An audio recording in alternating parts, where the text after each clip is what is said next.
Welcome, traveler, to Snarg's House of Sin. Can feel the spark, coruscating power in the dead of night. I will beat it up. Welcome back, everybody, to Snarg's House of Sin, the internet show where two highly underqualified. I almost screwed that word up. We're not underqueefed.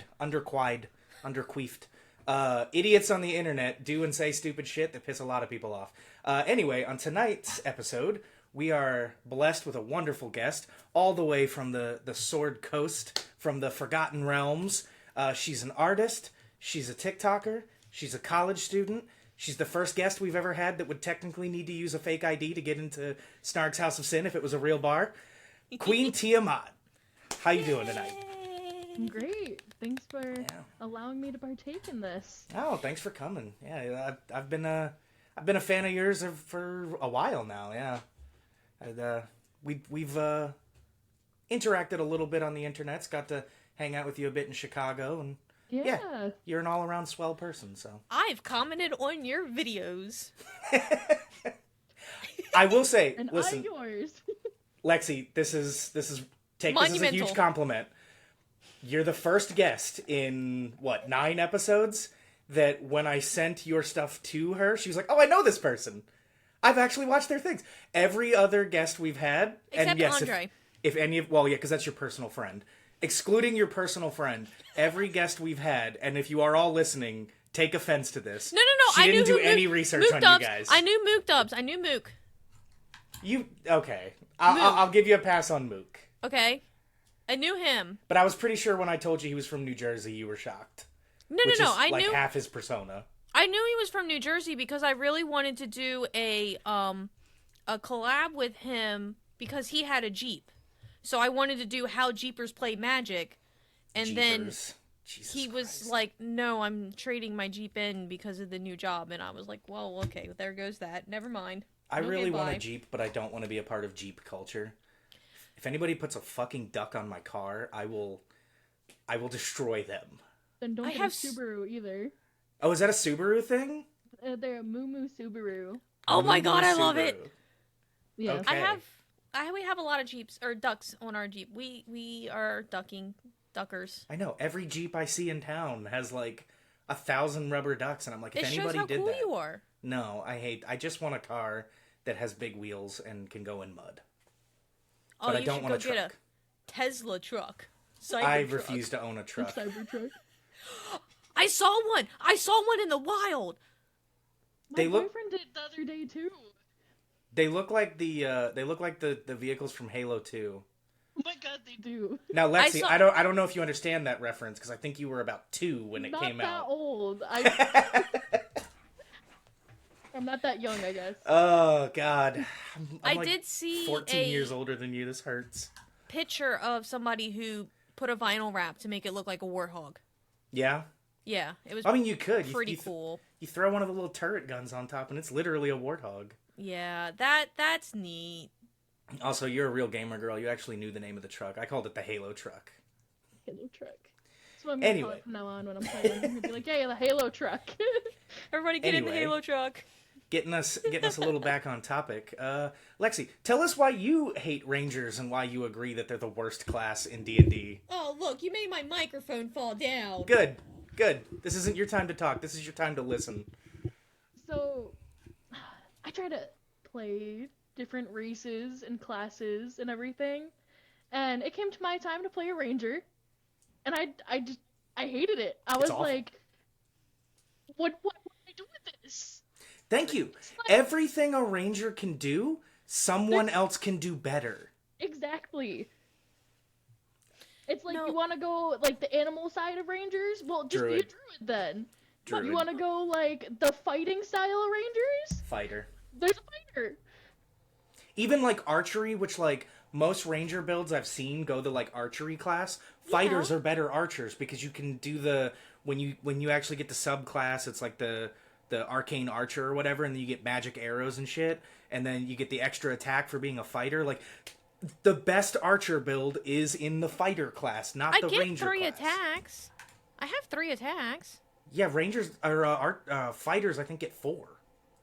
Yeah, you get By the time they're level 20, they have 4 attacks. Yeah, you get Plus, 4, you get yeah. magical arrows. The Magic barb arrows. arrow, dude. I love a good fighter archer build. It's so good. But All right, but, well, yeah, listen, yeah. Convince us Linda. otherwise. What's so great about rangers? Ranger was my first D&D class, so it's Okay. nostalgic. And shut up. Yeah, and my first girlfriend was Erin, and she sucked. All right, it like your first does not equal best or even good. So. Listen, My I played first- a tiefling bard. I can't say. Oof, I did a tiefling oof. bard. That was so Hold on, fun. hold on. I'm sorry. I don't like to bully our No, guests. no, but how no, did you no. pronounce We're that? glossing over that. We're not. Oh, a what? Would I say tiefling? You did. Tiefling? Yeah. Thank you. It's tiefling. In my family, it's tiefling, but we'll agree to actually. disagree. That's fine. We'll call it regional dialects. It's okay. Yeah. Uh-huh. Even though I'm from CT, so Connecticut. I'm not that far from. Oh, where? I actually used to live in Connecticut for a little while. My dad's in the Coast Guard, so we were stationed up there for a while. Question though. So you said you play a tiefling bard. What I did, yeah. What kind of bard do you play? And I don't mean the like subclass. I mean explain your character to me because I'm about to go on a huge rant about bards. Okay. So my go-to bard, when I was in high school, was a bard that's bardic inspiration was cooking. So they'd cook for everyone. They'd like whip up cupcakes and stuff. Okay. And their whole entire personality was to either poison people with food or seduce people with food. Okay. So yeah. I'm okay with this type of bard, and it might So- be because you are not a sweaty neck-bearded dude playing a bard, but bards like Hang on, I didn't tell you about my bard. I don't care about your bard. So my bard's name's Amity, and she's pink, and she's a tiefling, and she has Just a roll fluffy right in. tail. 2 tiefling That's bards, cute. okay. And her goal is to try to persuade people that tieflings aren't evil and that they're actually nice. However, she did the College of Whispers, so she just says sweet nothings of terror into people's ears at night. So See, you know. these are cool, unique bards. I'm convinced now. Okay, so prior to this conversation, I hated bards, and I hate whenever anyone plays a bard. I'm starting to think I just hate when guys play bards, because we Probably. only play one kind of bard. And if you've ever seen, what's the Critical Role cartoon that's on Amazon? Mox. Vox Machina. Vox Machina, Yeah. If you've ever seen Vox Machina, there's a character on that show called Scanlan, who is the gnome bard. I think he's gnome or halfling or whatever he is. He's a short character bard. And he's the, like, charismatic, life of the party, playing music, seducing women. Every town they go into, he's having sex with a different person. Every guy who plays D&D thinks that's how they're playing a bard. But they always play bards creepy and weird and like, I want to roll to have sex with that character. It's like, stop it. You're creepy. Yeah, it's you can't fuck the dragon. Stop it. It's not funny. It's not funny the 57th time you've tried to do it. I hate guys who play bards. But also like my wife played a bard and she just played like a little gnome that liked to play her drums. So like I'm starting to think, cute. yeah. It's men. Men ruin bards. Actually, it's funny. So, I've been playing D&D since I was in the military, so like 13 years ago, something like that. I know, right? Hey, you gotta do something to pass the time when, you know, people are killing children all around you. Anyway, the military's depressing. Don't join. But anyway, I've always played the same character. Like, sometimes I'll switch up, but I always go back to this character called Thunderspank, who is a barbarian. And way back in the day, I used to play him as a horny barbarian that had, like, 0 charisma, 0 intelligence, but would try to have sex with things. But then, like, the evolution of my character, once my wife started playing, eventually we started, like, co-role-playing, where her gnome bard is my barbarian's wife. But, like, she's from the Feywilds, and is just this, like, you know, whimsical little halfling that just likes to play her drums, and that's, like, literally all she does. And I'm just this, like, big, dumb oaf that's so in love cute. with her. And it's just funny, the evolution of my character, because she started playing, and now he's like a wholesome, like, you know, protective husband. And What's that Yeah. thing about, like, art reflects reality or something? yeah, something like that. Mm-hmm. Yeah, I mean, it does kind I've of heard reflect reality a little bit. I used to be a dumb barbarian. Now I'm Yeah. just now I'm just a big old chunky husband guy. Now you're just a house husband. Indeed. I started playing like when I was like 6 or 7 years old. My stepdad would DM games for us, and he would make all the characters and everything because I'm a stupid 7-year-old. What do I know? I can barely read what that's. And I I love was that. like, what my characters would always be based on whatever my current obsession was. So, 7-year-old me, Monster High, and like Ever After High, like that whole era of kids' toys. Right, So I right. had like this like Briar Brimrose druid that like had a pet owl. My brother's main mission was to ruin my life, so he'd like take my owl and shove it into a glass of beer and Jeez. terrorize me in the games. So I love I that, grew though. up with a brother that bullied me and a stepdad that was like a very hilarious DM. And then I grew into being like the forever DM in middle school and high school. But I think my favorite characters I've ever played were I had a moth girl. Hell She was yeah. really fun. Her name was Lunar. I have my fairy, Amethyst. She's really fun. She's like this like mecha type fairy thing. I don't know how to describe it, but That's cool. yeah. She like Warforged? Or no, she's a Yeah, fairy. well, she's like bionics. Oh, that's cool. She's like Oh, neat. bionicle but fairy. Yeah. Were And you really then- into Bionicles at the time? No, I just thought I was super into cyberpunk. Oh, So I okay. thought- Sure. Yeah.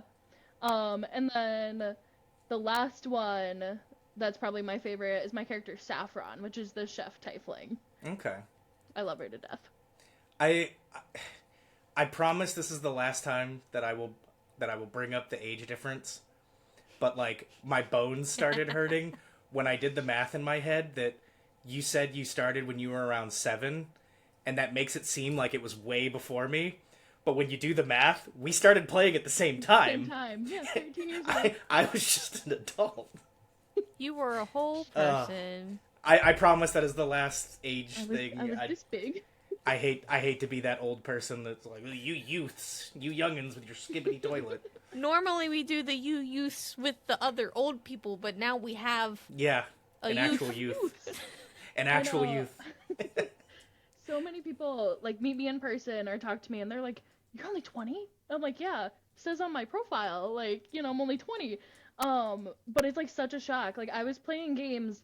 I play Dead by Daylight very often. It is like my daily grind game. You'll probably see me on it for like 2 hours. I'm so and I bad at that play- game. And I play with the other Magic content creator, Shy Twilight. We played together. Oh, And yeah. her age came. Shy's great. And she was like, "You're so much younger than." She was like, "I thought you were older." I was like, "Yeah, I'm sorry." I was like, "We can just pretend I'm 25. Like, we can just pretend." I mean, I'll attest to that, especially like meeting you in Chicago. Like, I don't know if our entire community is just really immature or if you carry yourself more mature, but it was like everybody kind of feels the same age when we're all like hanging out and playing Magic or chilling at the hot dog place in Chicago. Like, it didn't that's really good. feel like, because half the time you can't really tell with a lot of Magic creators just on face value. Like, you got those of us that aged like a glass of milk that got left out on the counter and we look way older than we are. And then you got people who, are aging very gracefully. So it's all about how we carry ourselves, I guess. Yeah. Well, I mean, we're nerds that play a children's card game. So I take issue with that. the amount of maturity. I take issue with the classification of Magic as a children's card game because it is not a children's card game. Some of the artwork on there is like horrifically grotesque. The older artwork, sure. The Some new of the stuff newer isn't. stuff too. There's cards with like people ripping spines out and stuff. It's the same like when people like if you were to call Mortal Kombat a children's game. I don't think so. What's it rated? I was playing that when I was like 8, so. Yeah. Oh God, I was playing it before you were born. I'm sorry. Last time, I swear. We're not gonna swear. escape it. It's just gonna keep happening. I know. Mortal I can't Kombat help it. is rated R. Oh wait, hang on. Right. That's a movie. That's a movie. Okay. That's a Well, movie. I'm pretty sure the games are probably rated whatever the adult rating is. M, mature. M for mature because Right. of blood, So- gore, intense violence, partial Right. nudity, and strong language. Right. So everything that's in Mortal Kombat is in Magic times 1,000 because there's 18,000 cards. So it's just weird to me that we recognize that is a game that's supposed to be sold to adults, but we call Magic the Gathering a children's card game. It's not.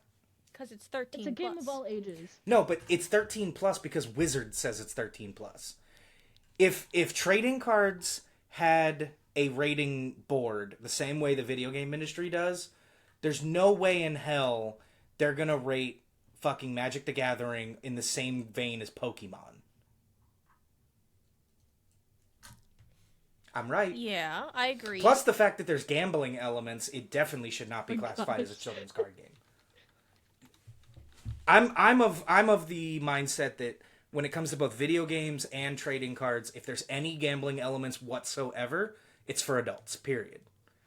Tricking kids into buying booster packs is just a gateway to playing blackjack at the casino and doing cocaine. Oh my gosh. You're not wrong. What are you binging is? You look perplexed. Pokemon is age range 6 plus. I'm gonna fight you. I don't think a 6-year-old would play Magic. I mean, Yes, but that's again, so it's not a children's card game. Teenagers are children. 6-year-olds are definitely They're children. teenagers. Listen here, military man. Teenagers are still children. What does the military have to do with age classification? If I had my way in my America, we'd be picking up rifles when we were 10. Because they start fucking coming to gym class when you're like in middle school. It's not a children's card game. It's not. Okay. It's not. Oko's too hot for children. Ah, Oko is sexy. I would agree with that. It's like a young adults game. Yeah. I'm fine with that classification. Yeah. Okay. So, back to the original point. We're a bunch of adults playing a young adults card game. And we're still young at heart. Yeah. Exactly. Yeah. Just not at soul, yeah. because I'm dead inside. Oh, yeah. You'll get there someday, kid. Not if she has like a loving family, you know. There's that. Jury's out on that one.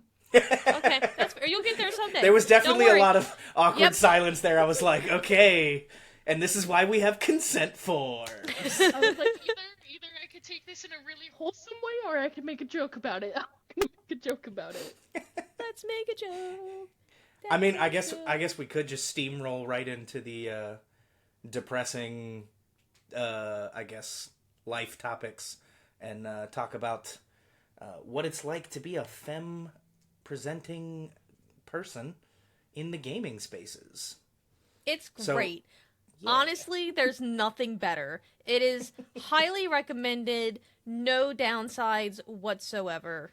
Obviously. 10. So for our audience, so they don't think this was the most random segue of all time, because it was. I will explain why I want to talk about this tonight, and then I will Shut up. do less talking, because I am a straight bearded dude. Tiamat, as we have said at the beginning of the episode, I had the pleasure of meeting you in Chicago. You attended MagicCon Chicago, and then you made a video saying that you had some unpleasant experiences there that I'm going to assume is probably not uncommon for women in the gaming space. So if you want to take it away and tell your perspective. Yeah. So, I think the first thing I want to address is that MagicCon Chicago, overall for me, was a great experience. 10 out of 10, would do it again. Okay. Yay. I think that anyone femme presenting or non-femme should try to go to at least one MagicCon in their entire life, because I had a very pleasant experience. I just also had some unfortunate experiences there. For me attending, and I'm sure this is pretty common with other femme presenting content creators or just con goers. For me, I think a lot of it stemmed from being a content creator, because I was handing out my business cards and everything. I was getting a bunch of follows on social media. And then I would get DMs. And I'd get DMs of like, are you with your boyfriend? Is that your boyfriend next to you? Who is that guy with you? You're kind of hot. Would you date me? Like, just these like side suggestive kind of comments. And I was like, ew. I was like, if you think that's my Ew. boyfriend, like, Ew. why are you? Is that your boyfriend? Do you want to date me? Like I had someone go as far as like, oh, you should dump him. He doesn't treat you right. And I'm like, you don't even know how he treats me. What the fuck? Wow, I hate to laugh, but holy shit, what a leap in, like, what an assumption to make. I laugh at it because for me, finding the humor in a situation, it kind of just, it doesn't make it better that it happened, Right. but it like makes it easier to cope with the fact that it happened. And like obviously that's not a funny situation. No one should ever do that. But like, Yeah, don't do it's that. just so Don't do that. And then like if we're talking like one-on-one, like the stuff that didn't happen after the con or during, like with my direct messages from Instagram, Facebook, whatever, during the con, there was just all these assumptions of like, oh well, how'd you start playing? And I'd start to try to tell my story of like, oh, I started playing in high school because of like whatever, and they'd be like, so your boyfriend got you into it. I'm like, no, I way before I met my boyfriend was playing this game, like way before. And they'd be like, oh well, then a guy had to get you into it, your brother or something. And I'm like, well, you're not wrong, but you're also not right. Like my brother and I played together, but so just the assumption of, a guy had to get me into this game, and then the DMs, and then some of the personal interactions I had definitely were like, oh, well, you're really pretty. And I'd be like, oh, thank you. I really appreciate that. And like, kind of just like try to dismiss it, but just be like, thank you. Right. But I think so many people in and outside of the gaming community mistake kindness as, hey, I want to go ahead and, meet in a hotel room. Or like, it's like too, and I'm like, I'm not trying to be too friendly. I'm just trying to be nice. Yeah. Not like invite you to my hotel room and be like, hey, how you doing? And it's so Like, unfortunate. It's so unfortunate with I was gonna say like society today, but I feel like it's probably been this way for a long time, that it's like if you're nice, then they get, weird creepy signals, and if you're not nice, then you're putting yourself in danger in a lot of situations. Yeah. And like it just really sucks that like you go to something like a convention or an LGS or something like that to like get away from the bad shit in the world.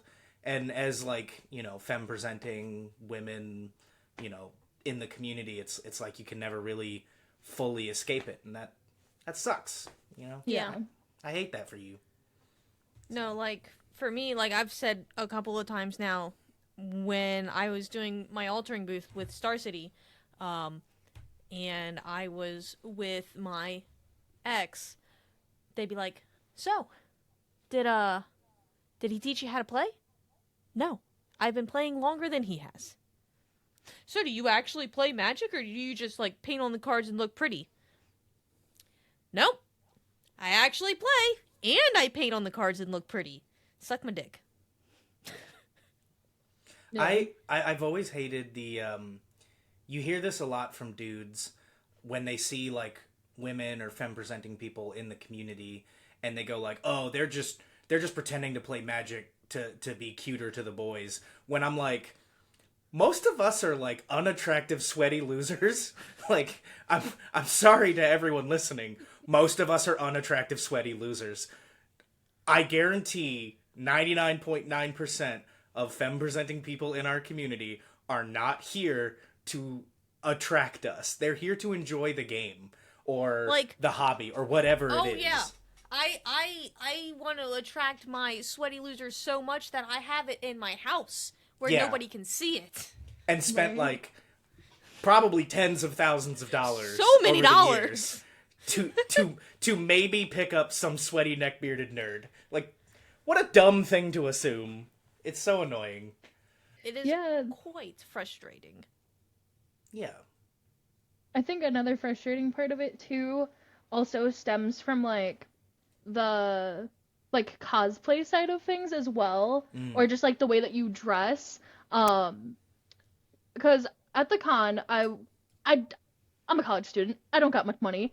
So I was doing cute little like closet outfits of characters that were simple enough for me to replicate some aspects of it, and I could just do some like fun little themed outfits or whatever. And there was one day I was maid Tesa. So I had a cute little black maid dress on and little gold pieces in my hair, whatever. It looked really cute. I loved it. I was having a humble brag. blast. I was having a blast in that outfit. But there's a couple reasons. Sometimes I would go change out of my outfits in the middle of the con day. And it was that particular day, most of the time it's because I was too hot or uncomfortable in the outfit because it was like so hot in that convention center. It really Because was. of all of the sweaty neckbeards. Oh yeah. Yeah. But that particular day, I had so many people just comment on my outfit and be like, "That dress is a little too short.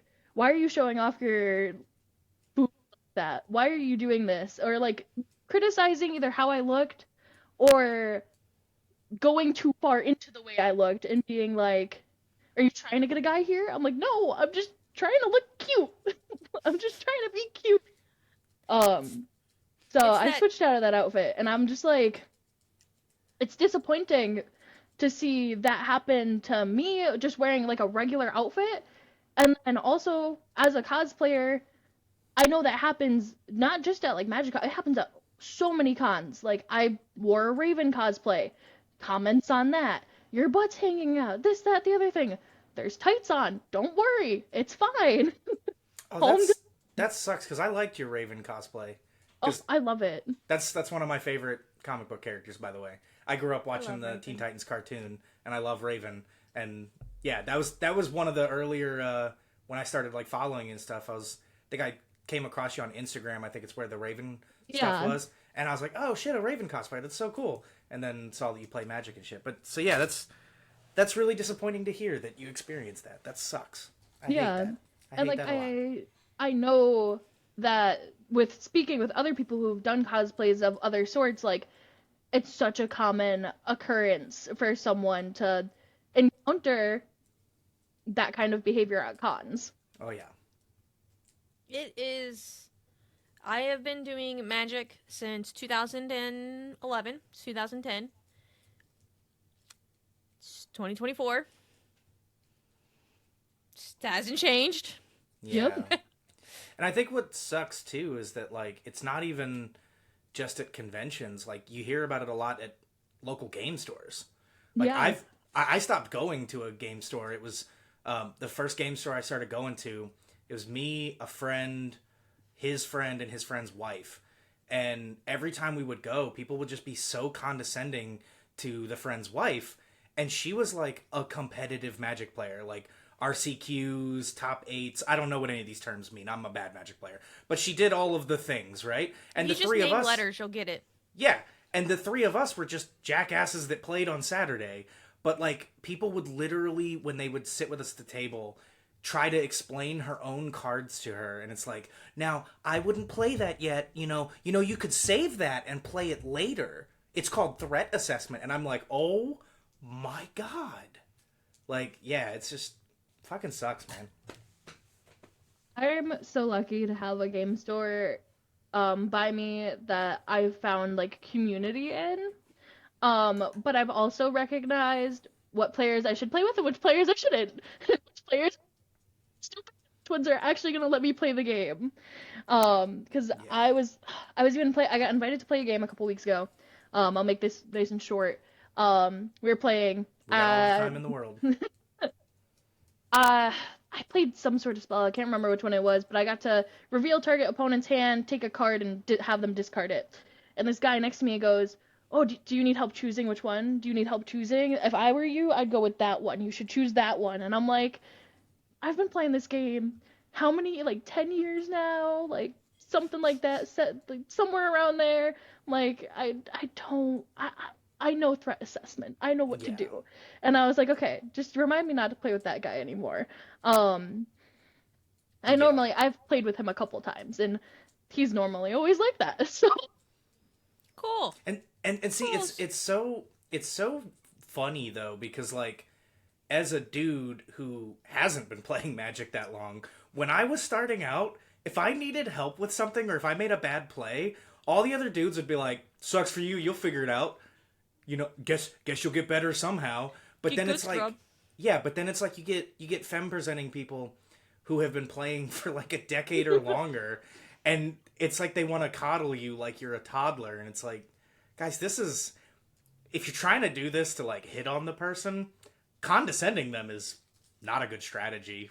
That's in my opinion. I mean, I don't know. I'm not a femme presenting woman, so it's not a good I strategy. Yeah, I don't normally think so. don't like being talked down to okay.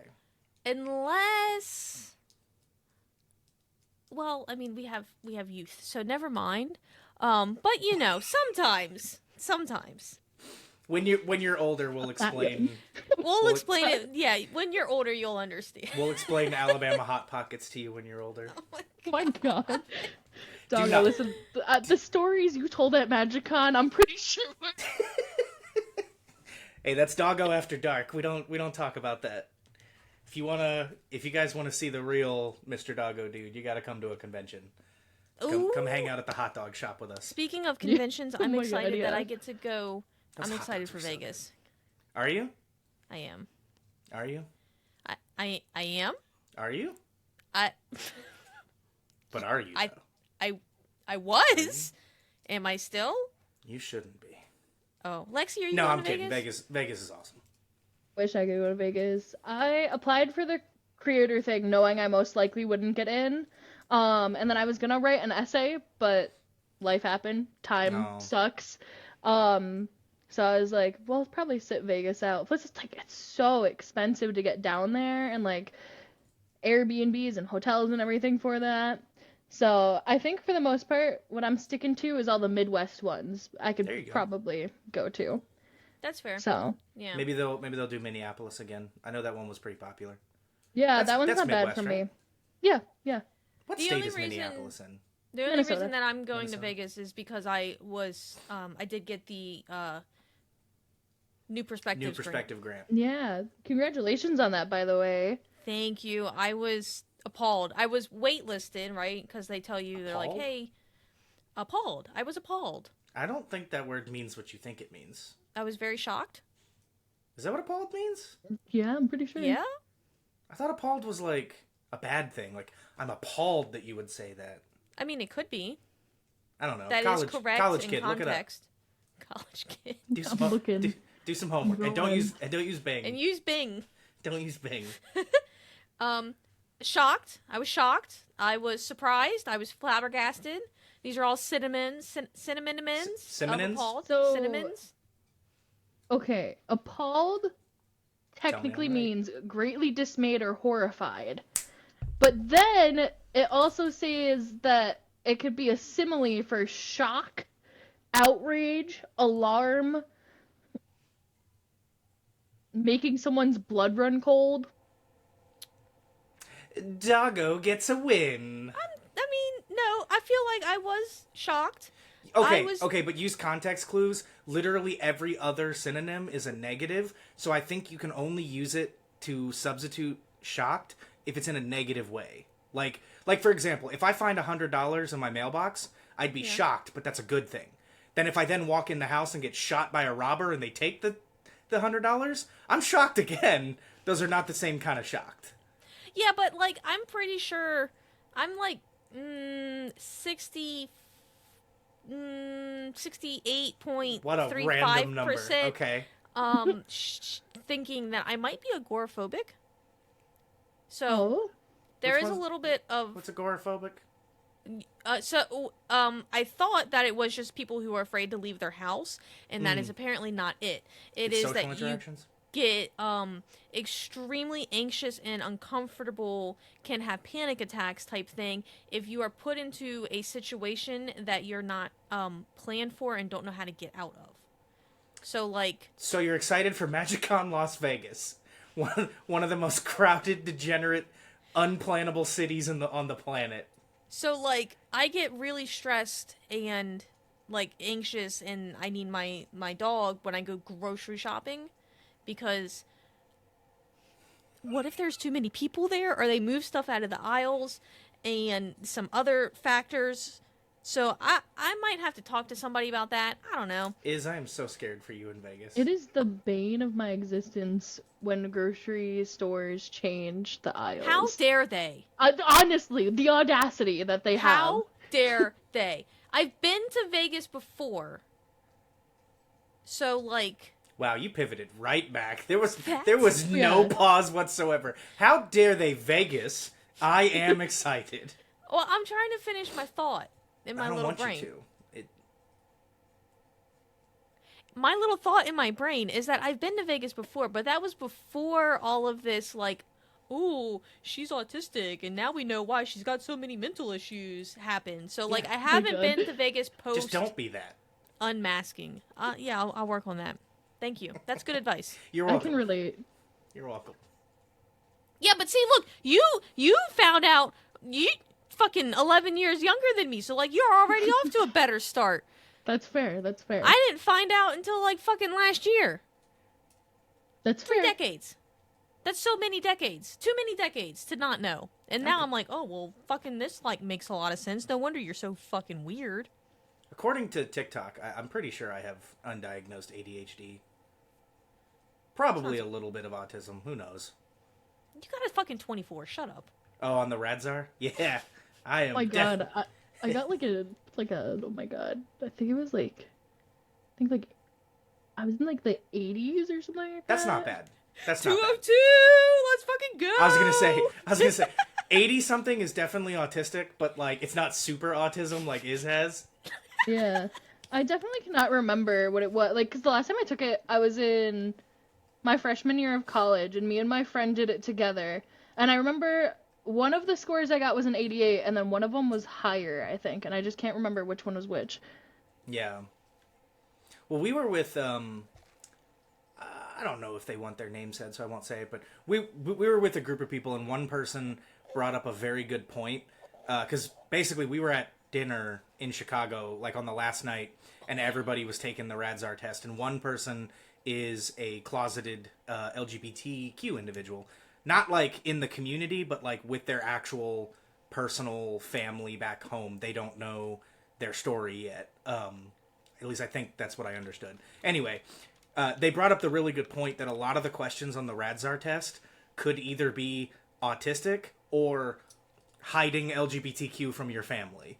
And so they ended up scoring really high on the Radzar test, but I'm like, I don't think that's accurate. Like, they have a lot of neurodivergent qualities, and I'm like, yeah, I don't think your score is right, but when you factor in the LGBTQ aspect of it, yeah, no, that actually makes a lot of sense.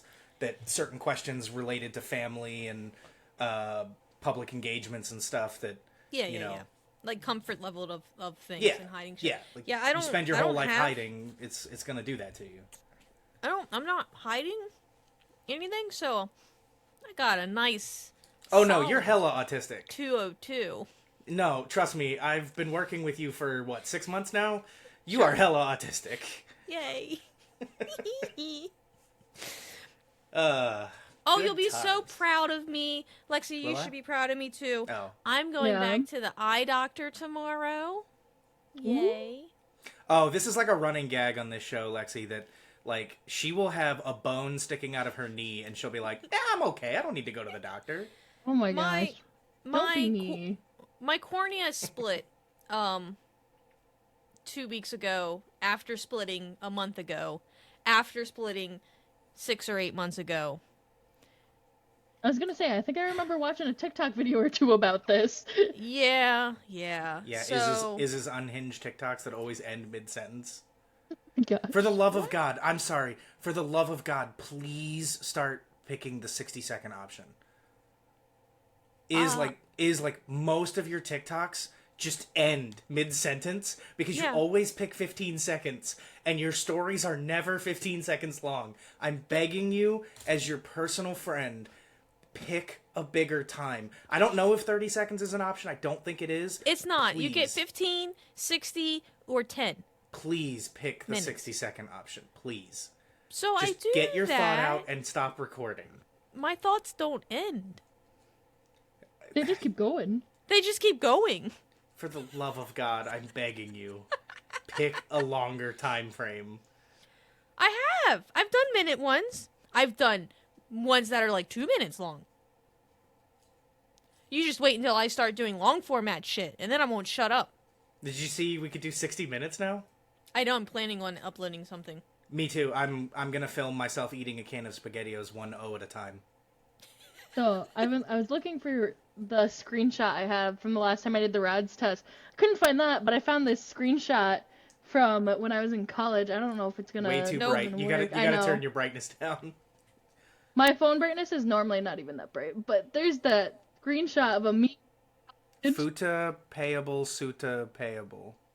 It's Like accounting. Like Futanari? Anime girls with wieners, for those that don't know Yes. what that is. Yep, that's the me my class, accounting class. My college professor, he was teaching it. He was like, the way you remember it, futa and suta. Suta is in suitor. Futa is in, well, you all know. Whenever we were talking Yes. about it, Yes. he would And love for my those- college professors. For those at home, futa is not the same thing as just like a transgender character, because often the futa character is a cis woman who, usually through some magical or scientific means, is granted a large forearm size wiener. And I don't Just so you know- what you're talking about. I just explained it. It's futanari.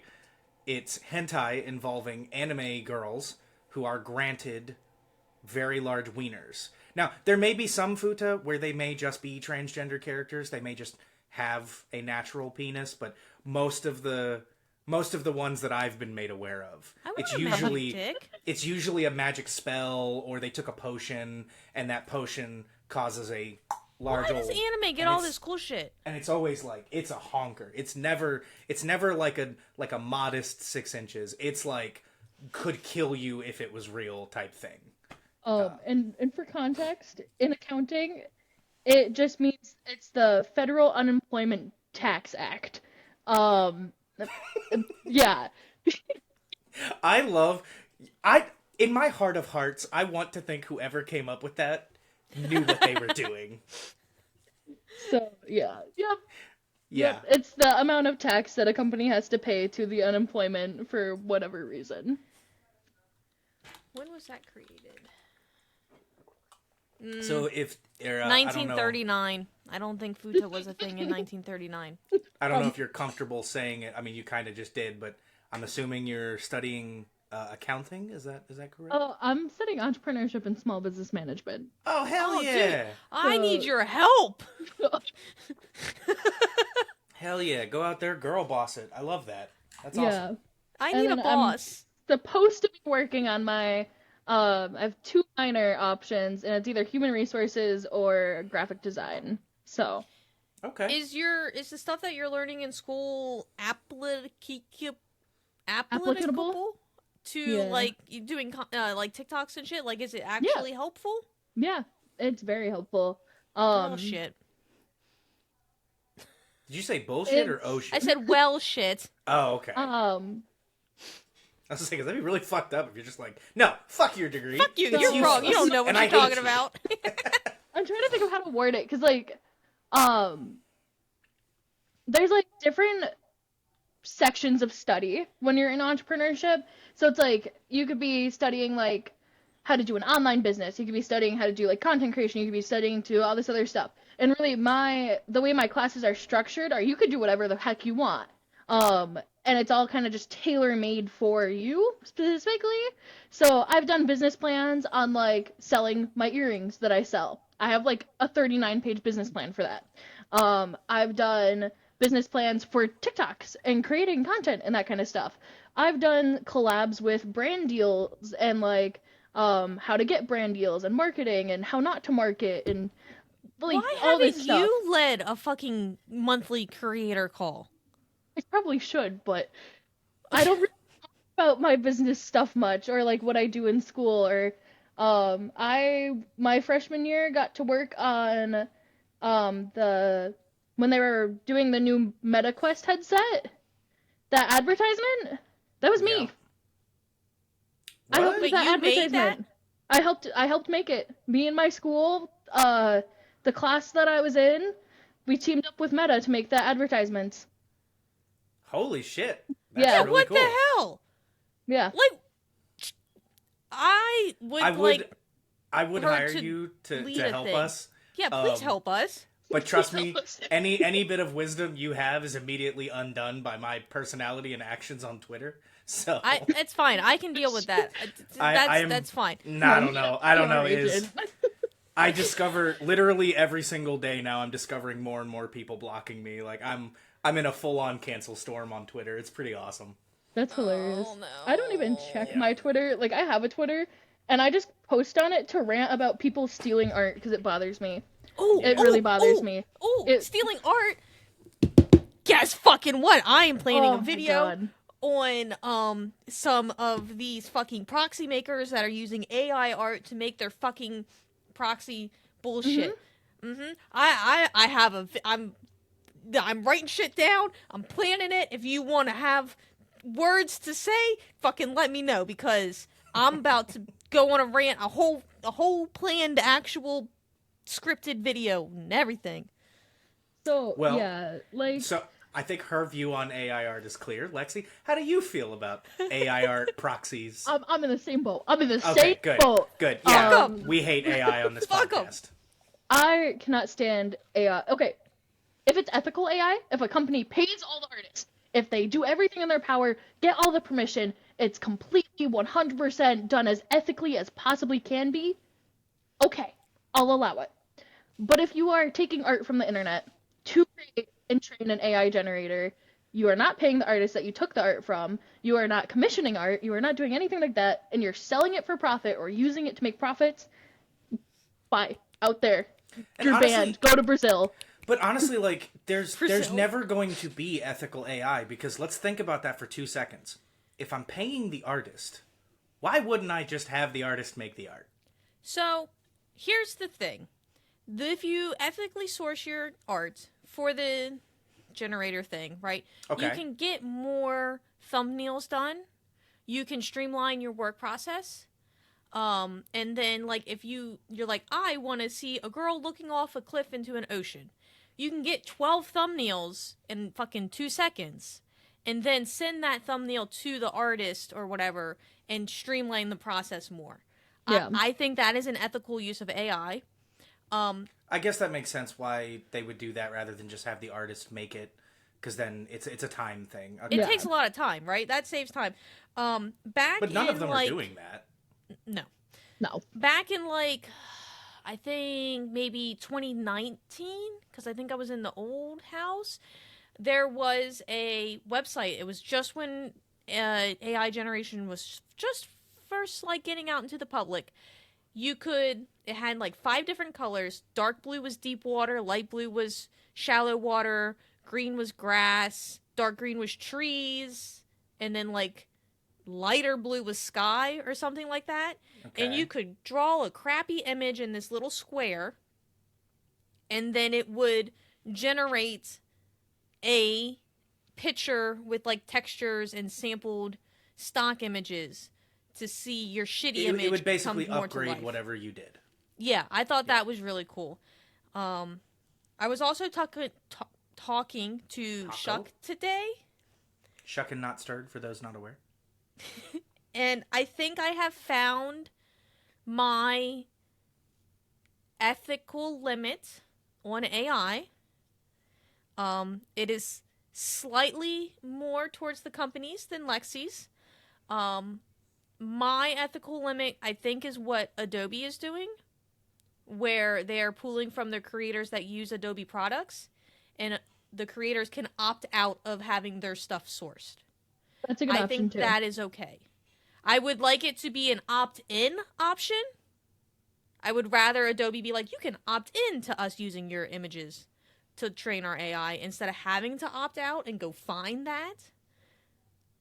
But you're paying to use their software. That's in their terms of service. If you don't like it, then you can just not use Adobe, or you could opt out. So, like, I think that's where my line is. Can you just, like, not use Adobe, though? Like, I'm not going to say they have a monopoly, but, like, there's not a ton of great options out there if you want the more advanced tools. Yes, you can just not use Adobe. If you're on art Twitter at all, That's there's like an saying entire if I don't like cars, I could just not use a car to get to work. It's like, I still No. have to get to work. No, there is 100% non-Adobe things that you can use. So I use DaVinci to edit our podcasts. I don't use Premiere Pro, and DaVinci has some more things that Premiere Pro doesn't do by itself, right? Okay. DaVinci has Premiere Pro, After Effects, and the whatever Adobe's audio thing is, all in one program. Okay. Where if I was doing Adobe, I would have to do all 3 separate programs and move the stuff around. If you're using Photoshop for painting, Procreate on the iPad, absolutely fantastic. I get it. There are other options. You don't have to go through every single option. I love you, Iz. She's like, but art. Graphic design is my passion. We will be here literally all night while she lists every alternative to Adobe. Oh, I bet. I love you, Iz. Okay, so Iz is down here. Iz is like, okay, here's some exceptions, blah blah blah. I would say, well, actually, yeah. Iz is down here. We'll put She's Lexi slightly- right about here. You know, as long as the artists are being paid, cool. I'll go full extreme. If you do AI in any form, in any way ever, you should be dragged out into the streets, hung up by your feet, and we should use you as a piñata.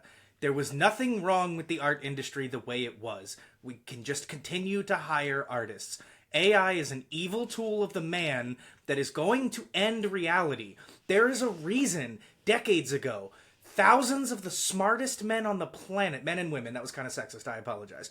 Thousands of the smartest people on the planet got together and signed a petition that said AI was evil and that the implications of what it could lead to are a bad thing. Because eventually AI is going to start to control things we don't want it to.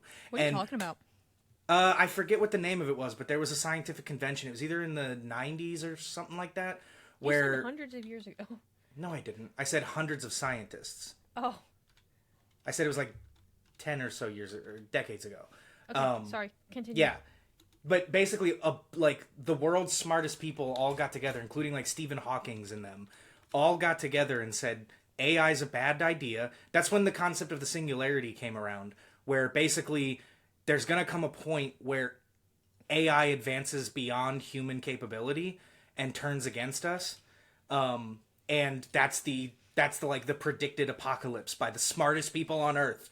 And then you got fucking Elon Musk came along and was like, but what if we put it in rockets? And here we are, and it's in fucking everything. They're putting it in cars, they're putting it in art, they're putting it in video production, they're putting it in everything, and it's gonna fucking kill us. Just pay artists. Just let artists draw little pictures. Stop leading to Terminator. Let I them hate draw it. their little pictures, okay? They just want So- to do their little jolly draws. Yeah, in conclusion, Iz is like a 2, Lexi's like a 4. I'm a 37 in how against AI I am. Like, Wait, no. I feel like we're at least above 5. Because we're anti. Like, I was- what's going on It's Oh there. my like a God. scale of 1 to 10. I'm Like, so okay, fine. I would put Lexi at like a 6. Okay. Because you're against it, but as long as the artists are compensated, you're for it. So you're barely against it, is what I would say. And then you're pretty against it, but you allow back doors like Adobe and their methods. So I'll give you like a 7 or an 8. But if you guys are closer to 10, I'm a 496. Okay. That like AI is terrifying. And like, what? Here's the biggest problem I have with art going AI is that it's just a stepping stone. Like, look at how they're trying to automate the trucking industry, right? As more and more industries go AI, that's less and less people finding work, which makes Ooh, more and more people dependent on the government, which is a bad thing. On the for trucks. Oh yeah, yeah, Oh, like yeah. semi trucks. They're trying to automate that so that they don't need truck drivers anymore. Yeah, Ooh, my no, I dad is don't like very that. upset about it because that's what he does for his job, and he's like, Yep. well, he's like, a machine cannot do a better job than what I can do. Is Right. basically his point. He's like, I can drive from Connecticut to Ohio every single day, back and forth, and get my deliveries where they need to be. He's like, AI, automated trucking, not going to be able to do that. He's like, they're going to cause unsafe roads, accidents everywhere. He's very, very against it. This The is thing this is, is he's just right. a He's right is- for now, but as Yeah. AI develops, it's the same with art. Look at like I saw this like comparison of like AI like 5 or so years ago. Somebody made a funny AI video of Will Smith eating spaghetti, and it's Oh, yeah. it's the stuff of nightmares. Like his but hands it's are all so over the good place. now. But yeah, they made it now, and people can't tell if it's real or not. Yeah. So like, but that's the thing. Art opened the gateway of like AI flooded the art industry, and now it's taking over the art industry.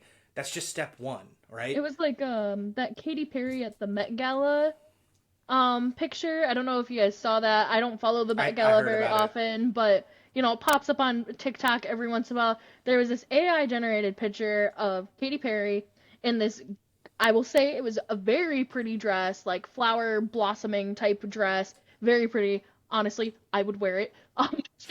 Dress. Slay.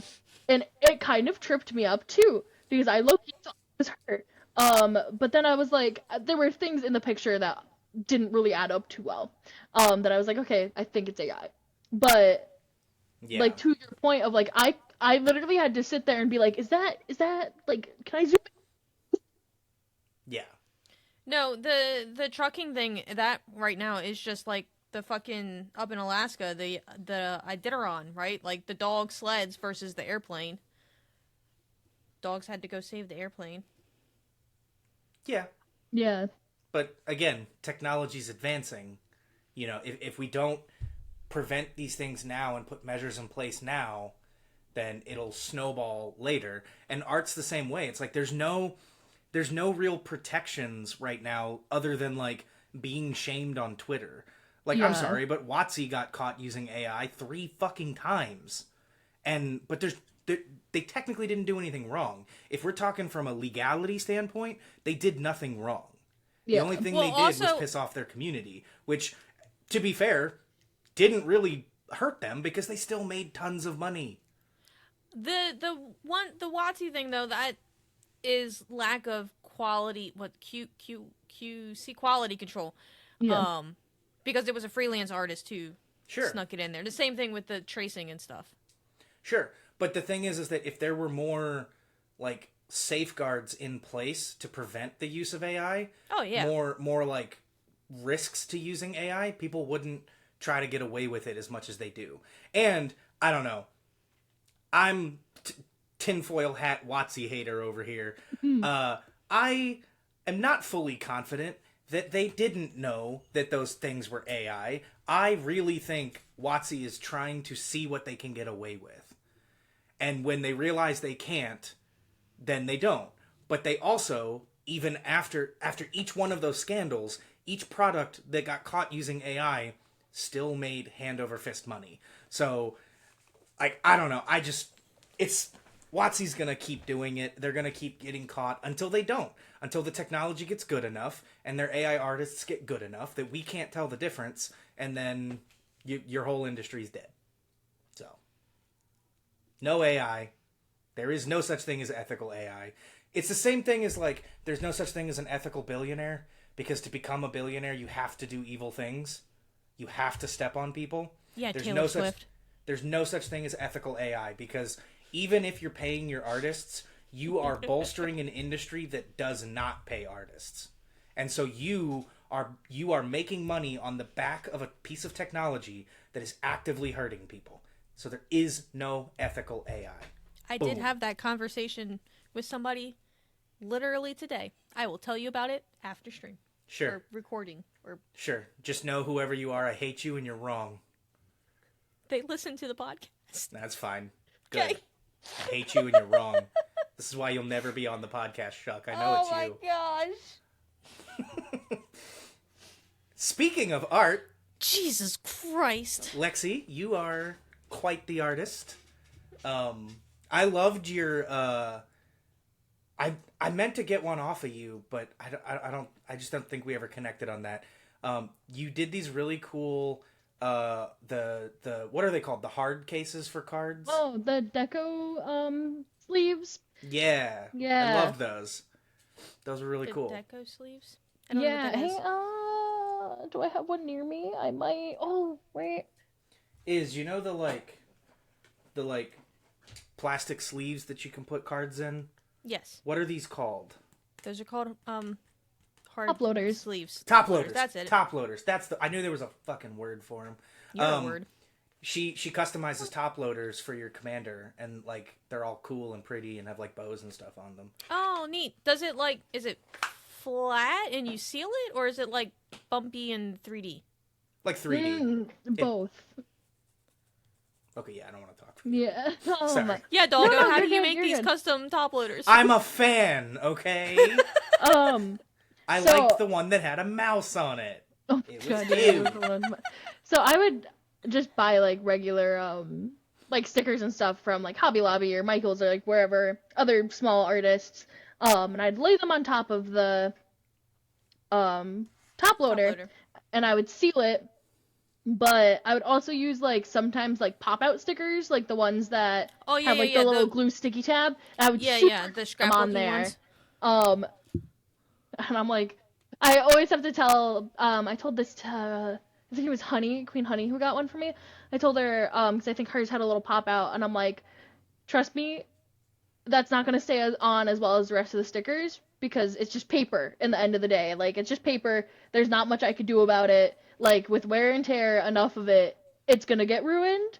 So Right, I told yeah. her, I'm like, if you need a replacement sticker, let me know. I can replace it. Or if it looks fine after it like rips off, then whatever. Yeah. But I was like anything, paint can chip on an altar.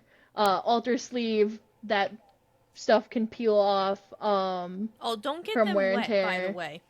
Do Oh, not yeah. get your altar sleeves wet. Yeah. Speaking of Um, altar sleeves, Definitely don't know that from personal experience at all. speaking of altar sleeves, you're both altar sleeve artists. They've got gate That's the sleeves. thing. I actually noticed, I was looking up your altar sleeves, Lexi, and I saw in your, so when you go to the altar sleeves page for people, you can see, the stuff they've worked on, and then under it has, their recommendations. Yeah. You actually have a lot of Iz's stuff in your recommendation section. That's purposefully. Yeah. So let me tell a story. So Love stories. back when I think it was when Iz's Pride sleeves and everything were launching at first, they did a giveaway. And I just happened to be a part of the Facebook group that they did the giveaway in. And I just happened to be the winner. So I was like, oh, these are really cool. Love this. This is great. And this was probably a year. It was either a couple months or maybe a whole year before I started my TikTok.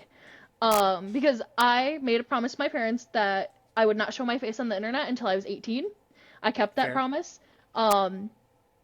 So when I was 18, started my TikTok. Literally same day, my first video is me on my birthday you, going, Mom. hey! Yeah. So, but there was Altersleeves. And then 6 months after that, I was in college and I was doodling, drawing and everything, and Altersleeves came across my page and they saw the galaxy lands and everything I was doing at the time. And they were like, oh, do you want to be an affiliate with us? And I was like, of course I yeah. So I got my link and I started making sleeves and everything and I was like, this is great, this is awesome. And I was like, oh, what was that artist's name? And it was before I really had a huge presence on TikTok.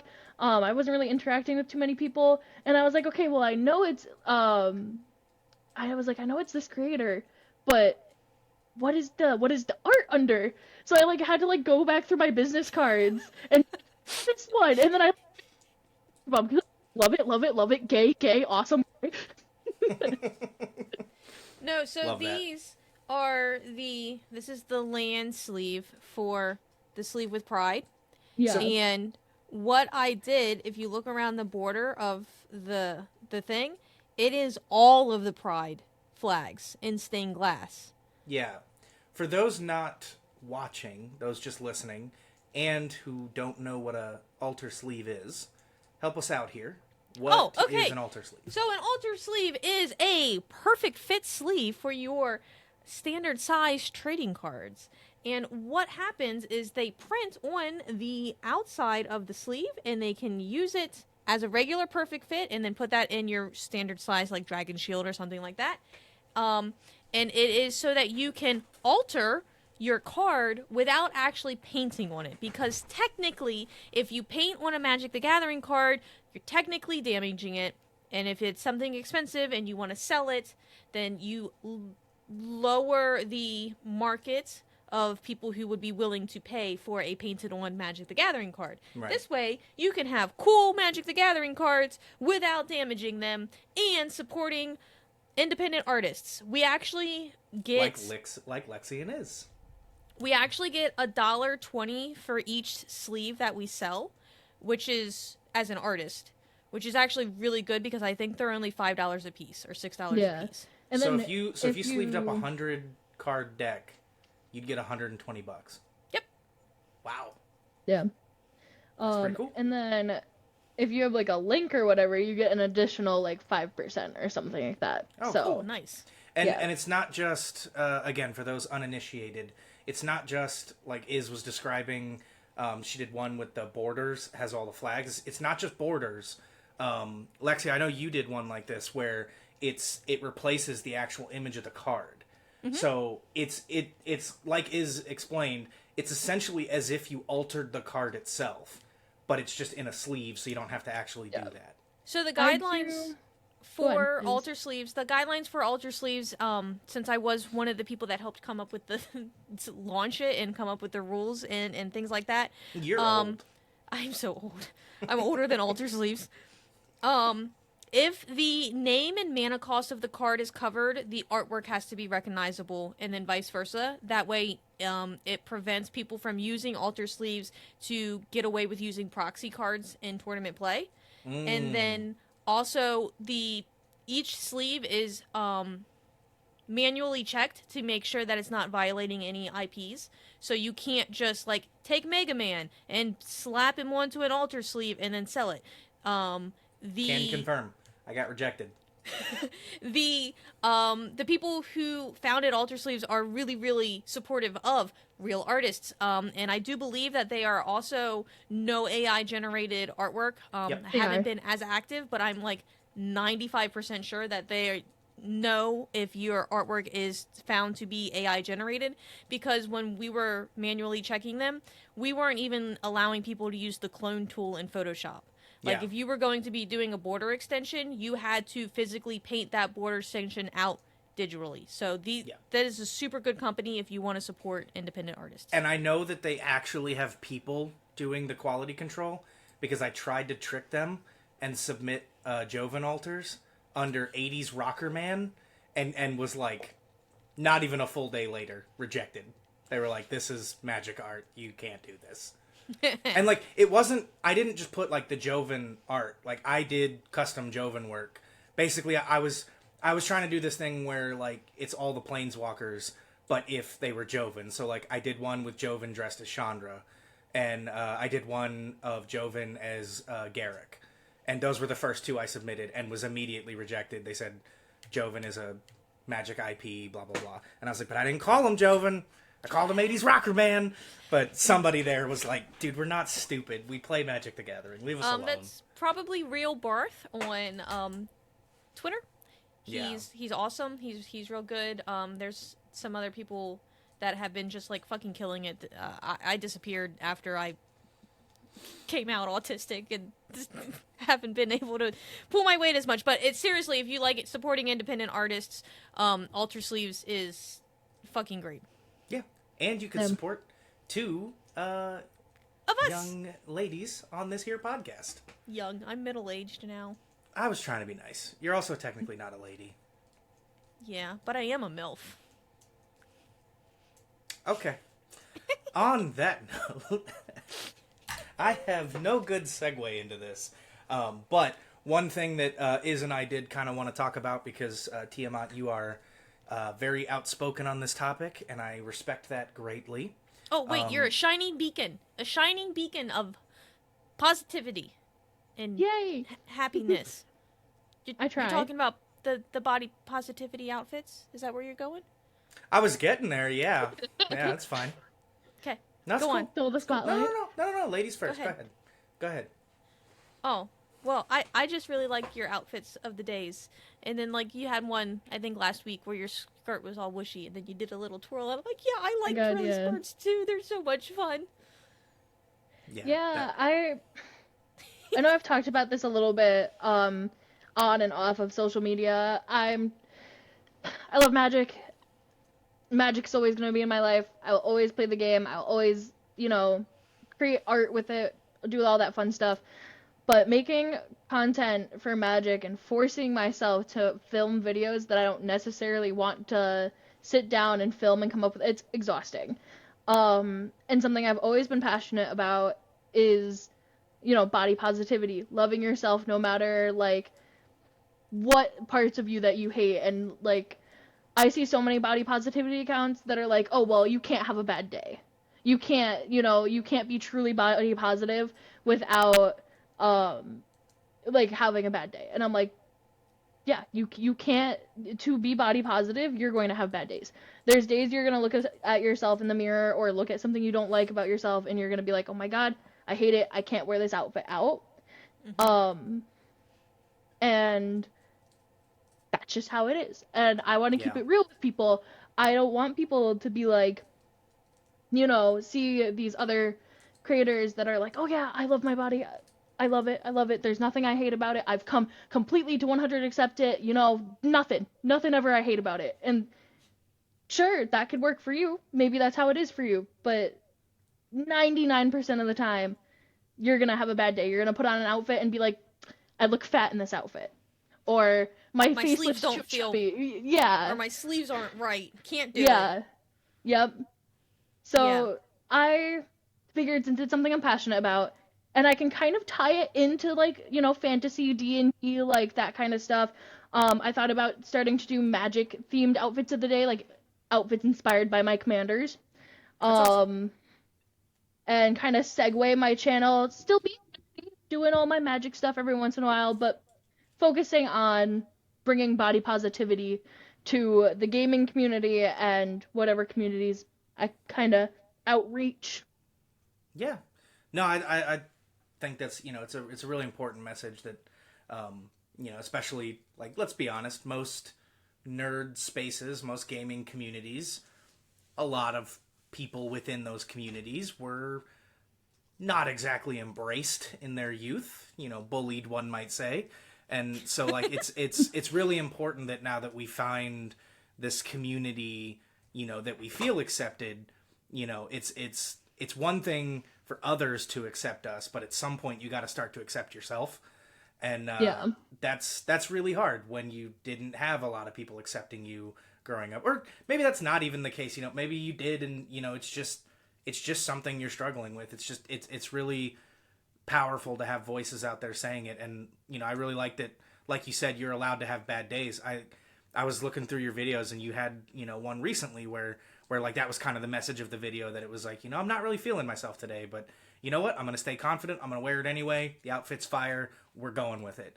And it's like, I love that, because I'll be honest, I don't talk about this much, but I have issues with my image, mainly stemming from the fact that I didn't always look this way.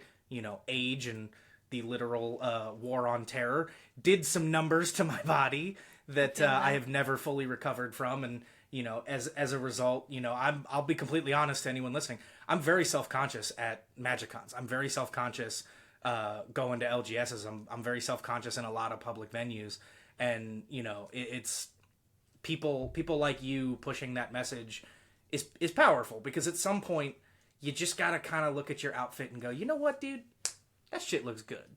Get your ass out on that con floor. Right. You know? I think the other thing is with the having bad days, and like these other creators that are like, oh no bad days, you're great. Every day's fine, perfect. I don't like, I call it toxic positivity. I don't know if there's actually a term for it. But I think that's what most people refer to. I think I know what, yeah. Is it now? I don't know. It's just like, no, I'm not going to be happy all of the time, and that's okay.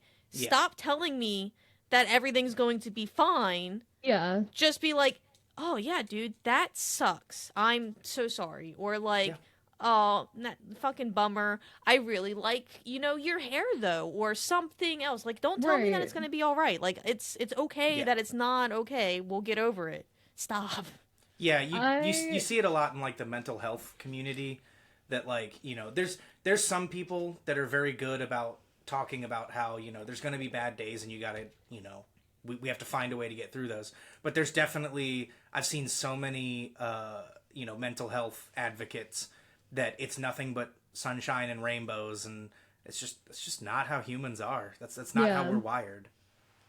For me, like, it's also like making that content and being able to make a difference for even just one person. Like, if I have one person that comments on my video and be like, I really needed to hear this today, like, that's it. That's all. I don't care about the millions of views that I'm missing out on. Like, if it's only getting 50 views, but I have one person that comments, this made my day, or this made me feel better, I'm like, I did my job. That's what this video was meant to do. No, I really enjoy your outfit videos. I was going to say, I I'll really comment more, because although I have never commented before, it's mainly because prior to this conversation right now, I don't think I've ever really talked about my body issues, but like, I appreciate your content. I do. Yeah. I am a person you affect with your content, and it's... There you go, there's two. Yeah. Yay. Yeah. That's one of the reasons, like, when I was looking for somebody to be on this week, like, I was like, you know what? There were other people I could have reached out to, but I was like, no, we haven't had her on. We need to have her on. There's some things we need to talk about. That was one of the many reasons. I love when your outfit videos come up, and like, look, I'm a straight dude. Like, I'm not. She was like, oh, your skirt is so cute. I was not like, ooh, that skirt's beautiful. But it spins. Like, it does the whooshy whoosh. But like, I appreciate the message behind your videos. Yeah. Like, and it's like so therapeutic for me in a way. Like, it's kind of weird to say that, because like, showing off my body is something that I've always tried to avoid doing, especially when I was younger. But now I'm purposely doing that to like try to install confidence in others, and also kind of install the confidence myself. And like, there's days where like I have a huge problem with comparing myself now to myself like 2 years ago. It's something that I've always struggled with. I'll like look at pictures and I'm like, oh my god, I look so much better here. I look so much like, I'm like, that's only 2 years ago. What am I gonna look 4 years from now? And I normally just like put my phone down, or I'll take to like my Instagram where I have like my close friends there. I'll post cute little selfies until I'm like, you know what? It's fire. We're fire. We still look beautiful. We're still awesome. We're rocking it. And eventually it gets me out of the mood. And that's just how I work with it. That's not gonna work for everybody. I know that, but I know with my close friends, they see my photos and they're like, they'll either comment on it and be like, you still look really pretty, or they'll be like, you know what? I needed to see that caption today.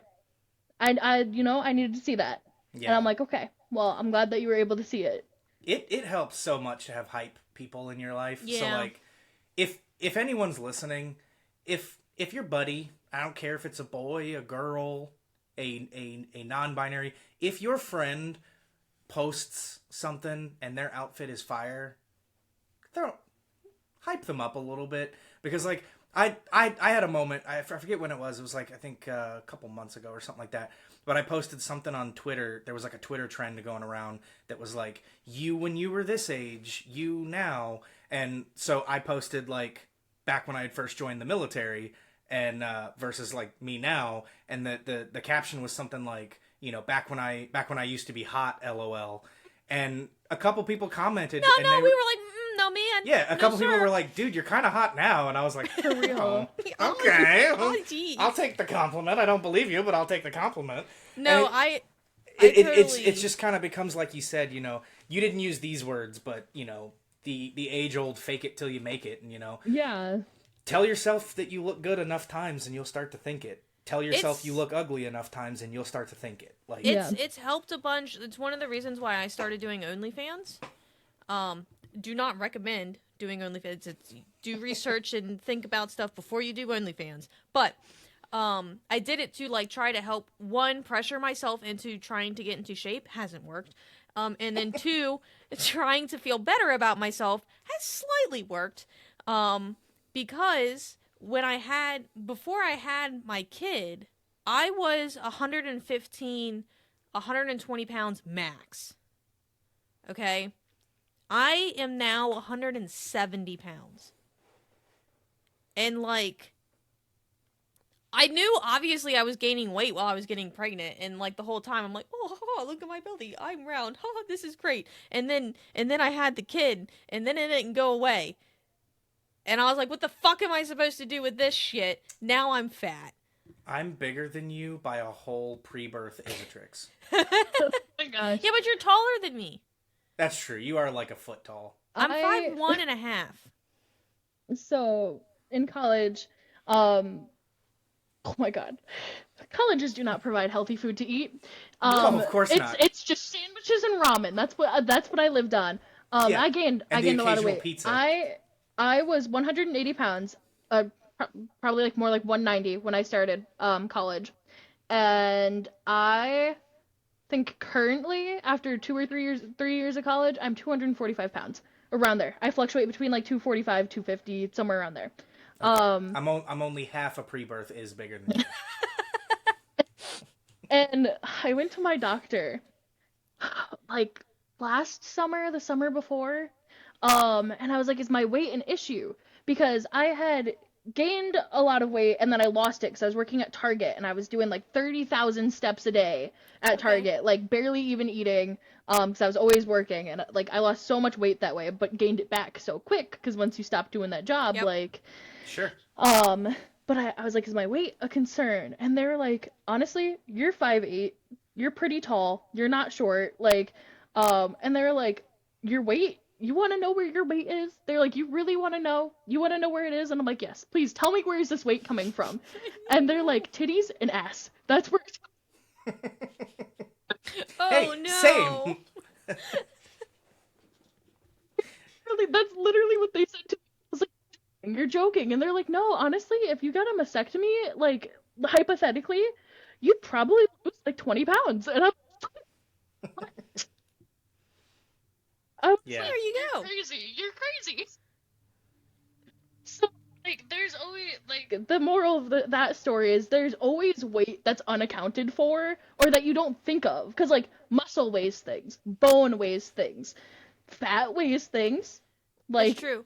My titties are like 2 cup size bigger than what they were pre-kid. So you Same. gain the whatever amount of pounds. yeah, I'm at least 2 cup size bigger before I gained joined the my military. 15 pounds of tit right here. Let's no, it's not 15 pounds. It's like maybe like 5. They're still Yeah. kind of small. So, I don't actually know how much Oh, a yeah, boob yeah. weighs. I don't know how much a tit weighs. Anywho, I'll see if my wife will let me put hers on. We have like a little scale, foot scale. flop I'll- one on a scale. I'll hold it up, like, look, it's for the podcast. I need to do research. I wonder if you could do it if she stood on the scale and then like you just like lifted the titties up. Does that take the weight of the titties off? You'd probably have to put the scale on like the countertop and then get level like with the flop counter, it like on? nipple to the Yeah, countertop, and then you'd have to flop them on because you got to get rid of your like all your other weight. You got to get rid of Yeah. everything other than the boob. Yeah, laying on the floor would be a little awkward. Probably really, especially if you have larger boobs. Trying to like maneuver that, then you're gonna. Have you seen the bowl trend? Did you guys see the bowl trend on TikTok? what? the bowl trend? I think it might have been last year. I don't Are we know. putting our Time's not boobs in real. bowls? Yeah, yeah. So it's ladies with big floppy down Yes, titties, and they put a yes. bowl here, and then put stuff in Oh. the bowl. My boyfriend and I were Yeah. talking about doing that because before I had to get dressed for the podcast because I work so early in the morning. I was taking a nap and I'm like, I'm not napping in my work clothes. I'm napping in a t-shirt. And he comes home from work. I'm still braless. Like I had to get ready for the I had to look nice, for the people. And he's like, you could put a baby. Like what? He's like, you can fit so much under. He's fit I'm so like, many things in these bad boys. Let's I go. was like, I've taken your cologne before and stuck it under. Well, I do remember when that trend was popular. By the way, like a year ago, you're way behind the trends. I mean, I haven't seen it in a while. It was like one remember popular person did it, and then like it stitched over to somebody with like A much slightly bigger bigger boobs, bowl. and Yeah. she took the bowl out and then just started like taking all this stuff out from under her boobs. That and was like, Turte who did that. Who took all the extra stuff out. Okay. Sure. She's Sure. the one that super skinny girls buy stuff, and then she buys the same things, except she's like probably like 300 pounds at least. Okay. But she's very funny, and it is hilarious, in a good way. Yeah. I'll take your word for it. That trend is a year old, so Okay. it's not really on my I FYP love that anymore. trend so much. It's so funny. We It should was bring funny. it back. Yeah. We should bring it back. I actually Then thought about there's- doing it myself because I think if I really put some effort into it, I think I could hold a bowl under one of my titties. There's also the opposite part of that trend where it was the girls that had like no titty and they would just put balls under. Oh. See, when you said opposite end of that trend, my mind immediately went to like a guy tucking under his God. balls or something.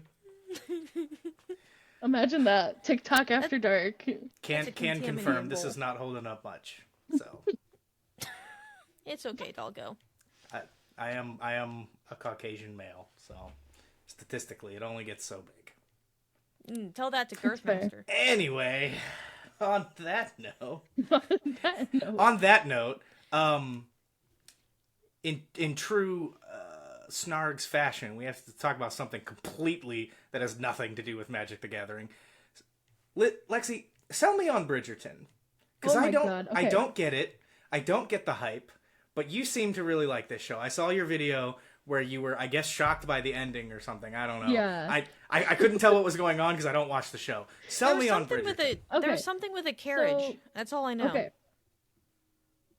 To preface this, my mom and I watch TV shows together a lot, especially when I was living with her. And Bridgerton was one of our shows because we can only watch Gilmore Girls so many times, Love after Gilmore the Girls. after the 30th week, like we had to go somewhere else. So- I could do a whole podcast on Gilmore Girls. Oh my God, I love Gilmore Girls so much. When you podcast, let me Actually, okay. word for word. Really, really quickly Oh sell my me on gosh. Bridgerton so we can talk about Gilmore Girls for like Okay, 10 minutes. okay, And then we'll end the podcast.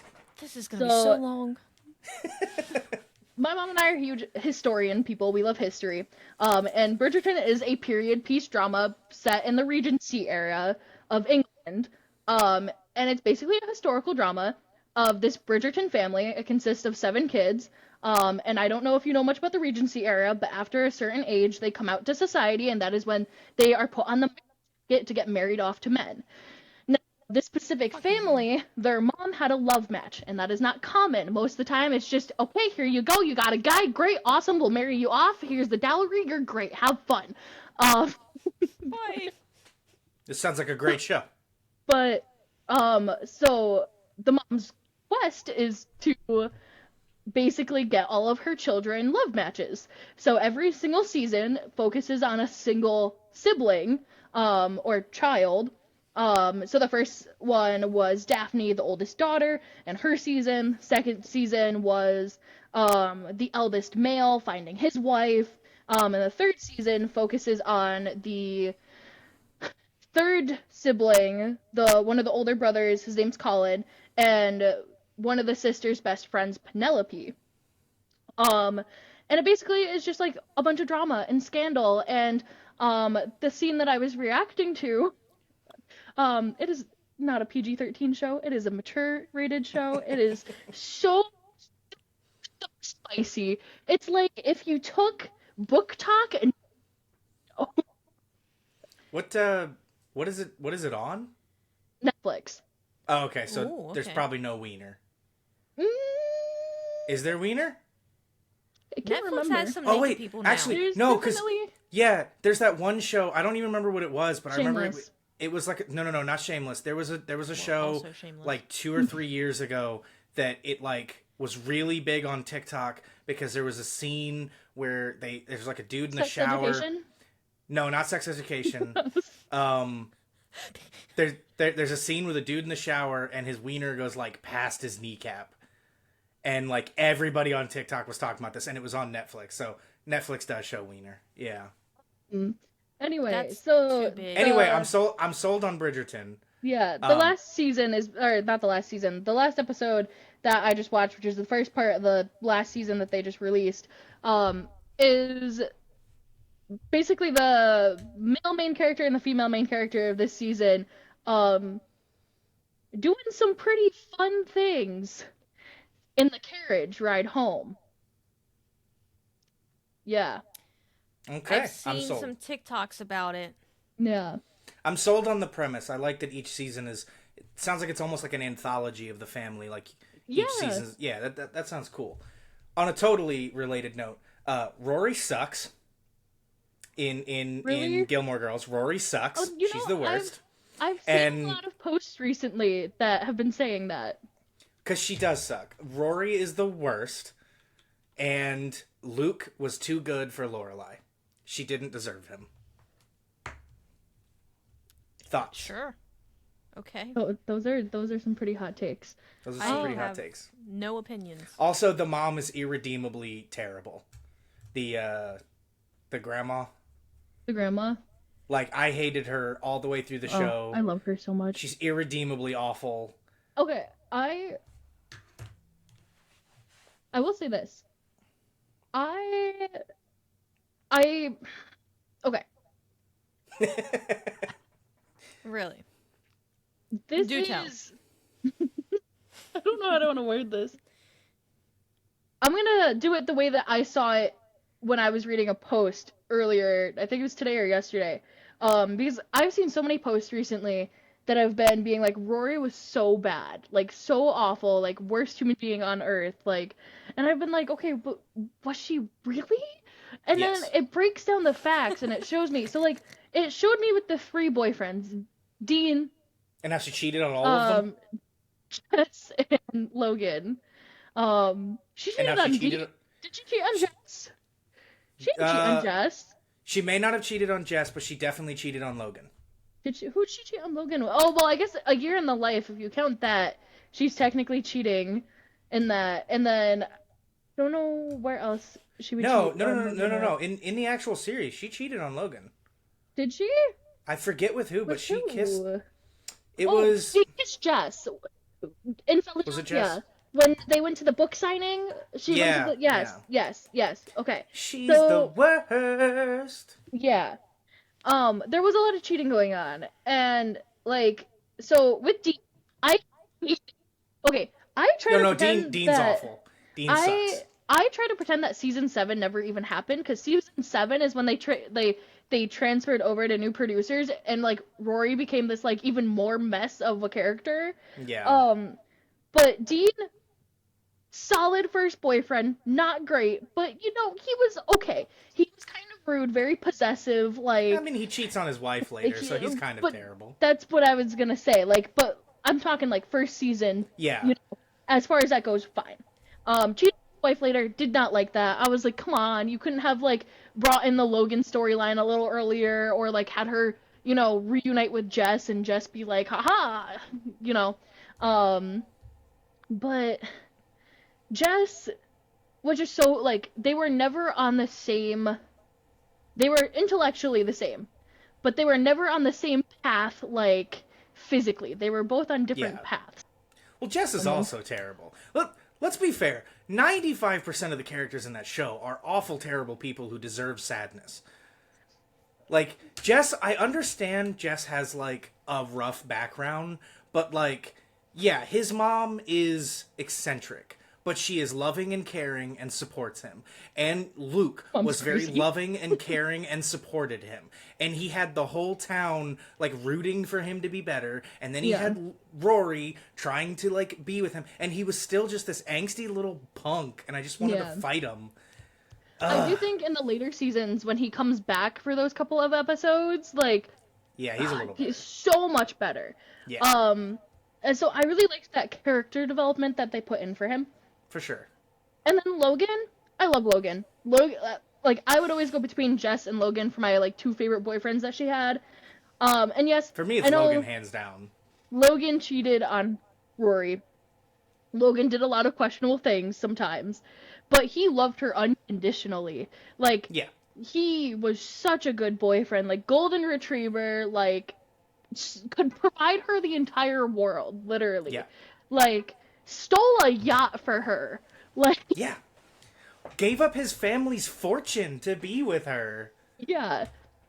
Now, I will cut Rory a little bit of slack that upon my 4th rewatch of Gilmore Girls, yes, I've seen it 4 times. I've seen it way She more is than 4. clearly autistic. Like, and I don't know if the writers did that on purpose. I don't know if the actress did that in her portrayal on purpose. But it is very clear that she is neurodivergent to an Some extreme sort of way, level. I would agree. Yeah. Yeah. Um, And potentially Rory, Lorelai too. yeah. Potentially. Ooh, Yeah. Get back in focus. Okay, thank you. I relate heavily to the show. I'll give a little bit of my family dynamic. I'm not an only child. I have 4 biological siblings, 2 stepbrothers, Jeez. and that's what it is right now. So I've alone. I've never, like, I don't have what I would call single child what is it called? Syndrome? Single child syndrome or single child privilege, of where you don't have to share anything. You don't have to work together. You don't have to compromise. I'm the second oldest of the 5 kids that lived with my mom. And so I was always sharing something, doing something. But it was also always just me and my mom. That's how the show relates to me. And I had a relationship with my mom, like Rory and Lorelai have a relationship together. Okay. And moving away from my family, I love my relationship with my mom. I would not do anything to change it. I love her to death. But moving away made me realize that that type of relationship with your child is only good if you know when to be a parent and you know when to be a friend. Right. And Which Lorelai did not know the difference. No. She, like, it was very iffy. She would choose to parent on the wrong things and choose to be a friend on the wrong things. Yeah. And it can really, like, not mess a kid up, but it gives, like, ideas and, like, shows behaviors that aren't normal behaviors, Sure. for relationships, which I think really, you can see in the show, like, the way that they treat people. You know, Rory is, I will say this, she's stuck up. She is. She's privileged. She gets to go to Chilton. No, she's not from the wealthiest family, but her grandparents are extremely wealthy. Her grandparents paid for her to go to Yale, paid for her to all of this stuff. Her mom is from a rich family, like, you know. So there's a lot of privilege and a lot of, like, stuck upness with her Yeah. character. You could definitely justify how awful she is, Oh yeah. but it doesn't change the fact that she's awful. No, not at all. I'll end on this note because we're reaching the end of our recording time. My 2 favorite, like, things about Gilmore Girls are it's actually 2 weird errors. Okay. So the episode where the grandpa has his heart attack. It's when he's teaching in front of the class. Okay, that one. And he has his I was heart like, attack. he has it two times. There's Yeah. 2 times he has heart attack. Well, the time he didn't die. The very next episode, when they're doing the recap of the previous episode, there is a hilarious moment where the sound editors need to be fired, or should have been Really? fired. This is a very old show. they're recapping the scene. Is this is so funny? I'm gonna send it to you later. They're recapping the scene, and the grandpa is like standing at the podium, and he starts to have his heart attack, and he's like, "Duh!" And he goes down, and then the music in the background is like, "Ba ba ba ba." It's like this like real. yes. It's so funny. It's so funny. It is probably like one of the like best audio errors ever. And This then is the wrong music. yes, like very much the wrong We're music. supposed to be sad. Yeah, it should have been like dun dun dun dun or like something like epic, but it was like ba ba ba ba. So like the like a joke between me and my wife sometimes is like we'll be like, "Oh, did you hear my aunt's in the hospital?" Ba ba ba ba. Like really depressing news followed by God. that. And then also another weird glitch in the years after one when we find out about Logan and the Death and Life Brigade or whatever their name is. Yeah. And they start doing their little musical number to the Beatles song. Yeah. They don't use the Beatles or even like an official cover from the Beatles. They use the soundtrack from across the universe, Yep. which is so fucking weird. Yeah. It's so weird that they did that choice. But anyway, what a weird note to end our Magic the Gathering podcast on. But on that note, On Gilmore Girls. I do want to thank everybody for coming out and listening to episode 10. We're getting there. We're almost... No, I think Yeah. this is episode 11. This is 10. Really? This is 10. Yeah. 10 episodes! 10 episodes! Double digits! Yeah! We made it to double digits. Yay! If you ignore the 0.5 AI Yeah, episode obviously. and the April Fool's episode, this is episode 10. This will be numbered 10. Anyway, I'm trying to end the episode. Thank you, everybody, for coming out to episode 10 of Snarg's House of Sin, featuring Queen Tiamat. Queen Tiamat, do you have any words of wisdom, anything you want to plug, any closing words for our viewers before we bid adieu? Stay gay and buy my earrings. Hell yeah, stay gay and buy her earrings. Be gay, do crimes. Yeah. Pew pew, pew pew. All right, good night, everybody. We love you. Goodbye! Bye-bye. All on the cards. This podcast sucks. There.